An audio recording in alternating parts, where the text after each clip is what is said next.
You're working hard. You've got the idea, maybe even the logo, the website, and few posts, but still no clients, no sales, no interest, and you're wondering, what am I missing? In this video, I will walk you through the 5 most common mistakes I see that early entrepreneurs usually make, and what to do instead so you can finally build real momentum. I've made every single one of these mistakes myself, even with 15 plus years in corporate and 250k salary behind me. So if you are feeling stuck or overwhelmed, you're not alone, but you don't have to stay there.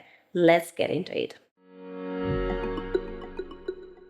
Mistake number 1, productive procrastination. You're doing all the things. You're designing your Canva graphics, you're organizing your Notion board, watching your 12th webinar, but deep down, you're avoiding the one thing that actually moves the needle: talking to people, testing your offer, getting the feedback. The hard things is usually the right things. You're not lazy, you're just scared, and your brain is protecting you from doing things that make you really uncomfortable. So your brain is just keeping you busy, but busy isn't the goal. Clarity is, sales are, progress is. The other day, I was looking at one of the groups where a lot of new coaches hang out, and I was surprised to see that all of them talking about the color of the website they want to choose, the logo they want to select. They were supporting each other, how, the morning routines they have to maintain in order to keep the motivation high up. But none of them were actually talking about the fact that what they need to do when they're just starting out is that they need to talk to as many people as possible and to show what exactly kind of transformation they're giving their clients. Ask yourself, what am I avoiding that I know would move my business forward? That's where your next breakthrough lives. That's how you will start seeing results and achieving clients. So here are 3 things for you to focus on over the next 30 days. First, have as many conversations as possible with people. Selling happens when we talk, not when we just produce content or offers in silo behind our laptop. Number 2, build momentum by splitting big tasks into smaller chunks. When I think that I need to do a speaker portfolio, I feel overwhelmed because it sounds really big and massive. But when I break it down into chunks, first, I need to do the info sheet, then I need to do the speaker reel and hire a videographer for my upcoming speaking event, etc., etc. It gets easier because I break it down into small, achievable tasks. And number 3, work on your proof. Case studies with the results you have achieved from your prior experience.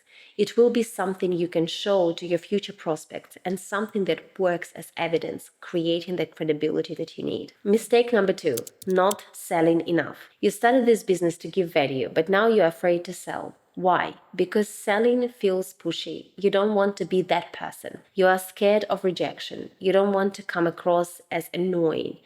So we got to reframe that. And I reframe that every time I speak to a prospect or to a client. If you have a real solution to someone's real problem, not telling about it isn't polite, it's selfish. You're depriving them of the opportunity to potentially level up their life and solve the painful problem that they're currently experiencing. Selling isn't manipulation, it's an invitation. And I think that's where the huge difference is. Many people think that when they sell, they persuade. Instead, you offer, you invite a person to explore the potential solution that you have for them. You are saying, I see your problem. I've solved it before for myself or for my clients, and I can help you too. People don't know you exist unless you tell them that you exist and unless you tell them what exactly you can do for them. And yes, not everyone is ready to buy, and that's okay. In fact, statistically, only 3% of people are ready to buy now. Yes, that's the easiest cohort of people to work with.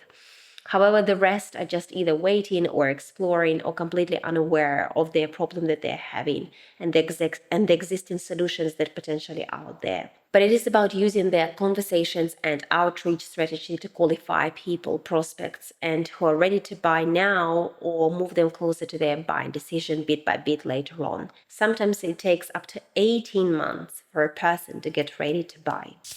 By the way, if you find this video valuable and it really is giving you the insights and progress with your business idea, you will like my 5-day free course where I talk about your 90-day priority plan and what needs to be done in order for you to make your first $2,000 sale within first 90 days. Absolutely free, packed with value, hitting your mailbox in mini lessons for 5 days. Grab it at the link below. Mistake number 3, doing everything yourself. You're smart, you're resourceful, you're used to figuring things out by yourself, and trusting someone with a part of business can sound really scary. But building a business alone is the slowest, most painful path. You don't need to do it all yourself. You need support. If you want to go fast, go alone. If you want to go far, go together. Support can look like hiring a coach, delegating simpler tasks, being part of the community, talking to peers who've done what you are trying to do. When I finally invested in support, everything changed. I stopped second guessing every step I took and I started moving. I had some clarity on what to do next. And it's actually the hardest part of the first 6 months. You feel like you're constantly spiraling because you don't know whether you should be doing this thing or whether you should be doing that thing.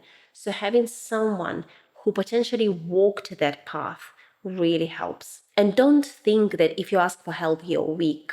Asking for help, you're being strategic. You're reducing the time to get the result you want. And when we get the support, you actually get your time back. I speak to 10, 15 people monthly, not just prospects, but people who are my peers or who are a few steps ahead of me. I learn from them. I get information. I get feedback. Sometimes I get even referrals. So please go talk to as many people as possible and hire help if you feel like you will progress faster. Mistake number 4, no end goal in mind. Imagine you're getting into an Uber and the driver asks, "So where to now?" And you say, "I don't know, just drive." I asked a guy who came to me to grow his cleaning business, "So what's your goal?" He said, "Oh, not sure. I just have so many problems, so I don't know. I don't know even if I can get there." There where? I said.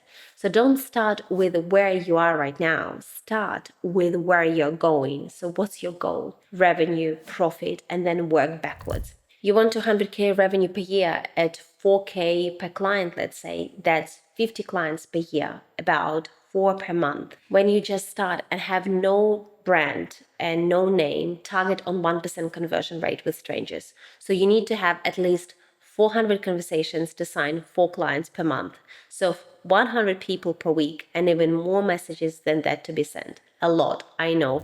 But it's a different story once you start building up your name, once people start to get to know you, and once your brand becomes a bit more loud. Then you can start attracting the right base of people and the conversations will start happening naturally and organically. If your offer becomes more valuable, you need fewer clients. Remember, this is revenue, not profit. But if you run a lean business with high profit margins, for example, as my business is, and you don't spend much on ads and do a lot of things organically, you will be able to take majority of that revenue home. Mistake number 5, being too broad. If you try to be everything to everyone, you will be nothing to no one. You're afraid to niche down because you think it will limit your income. But in reality, it has the opposite effect. And that's why usually the narrower the niche is, the higher the prices that professionals charge usually in that niche. Being broad sounds like I help people feel better. I coach women on mindset. I do marketing. It's vague, it's forgettable, and it confuses people onto what problem you are truly trying to help solve them for them. Being specific sounds like I help first-time coaches sign their first client in 3 weeks. Or I help working moms start a freelance copywriting business. By being specific, you are trustworthy and memorable. When you speak to everyone, no one listens. But when you speak to one person's pain in particular, they say, "Oh, she gets me." So they can see themselves in what you're trying to solve for them. So the more you narrow down your niche to your audience, the more clients you will achieve. If you're making any of these mistakes, know this, you are not alone. You are not behind, you're just early. And the good news is that every one of those mistakes are fixable and they come with experience and time that you're doing your thing. Here are some clear actionable steps that you can take right now. First, pick the one mistake that hit hardest today, that resonated the most. Number 2, write down the one action you will take this week to change it. Number 3, as a next, you can check out my video here where that talks about how to get clear around what business idea to choose and stop spending days procrastinating and second guessing yourself. Hopefully those 3 will give you the momentum straight away.